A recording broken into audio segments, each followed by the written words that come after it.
আজ ইলিশ মাছের কাটা দিয়ে লাল শাক বানাবো, তাই তোমাদের সাথে শেয়ার করব। চপারের মধ্যে রসুন আর কাঁচা লঙ্কা নিয়ে নিয়েছি, এবার এটা চপ, কাঁচা লঙ্কা পুরো চপ করে নিয়েছি। এবার চলুন প্যানটা বসিয়ে দিই আর গ্যাসটা অন করে দিই।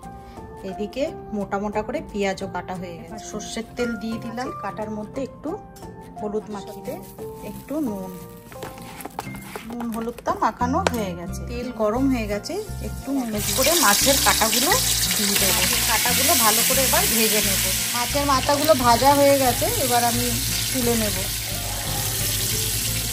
কাঁচা লঙ্কা চেরা, কালো জিরে, রসুন, শুকনো লঙ্কা, রসুন কাঁচা লঙ্কা কুচি, শুকনো লঙ্কা, কালো জিরে দেওয়ার পরে দিয়ে দেবো পেঁয়াজ। আর একটু বেশি পেঁয়াজই দেবেন। পেঁয়াজটাকে ভেজে নেব। আমি পেঁয়াজটাকে একটু মোটা মোটা দিয়েছি, আপনারা নিজেদের ইচ্ছার মতন দিতে পারেন। অর্ধেক হয়ে গেছে, এবার কেটে রাখা শাকগুলো দিয়ে দেবো। এই শাকগুলো এবার সব শাকগুলো একটু ভালো করে নাড়িয়ে নিই। হয়ে এসছে, একটু নুন দিয়ে ঢেকে দেবো। আর গ্যাসটা পুরো তৈরি হয়ে গেছে, এবার কাটাগুলো দিয়ে দেবো। এবার একটু নাড়িয়ে ঢেকে দেবো। কেটে রাখা কাঁচা লঙ্কাগুলো ওপর দিয়ে দেবো। এবার এটা রেডি টু সার্ভ।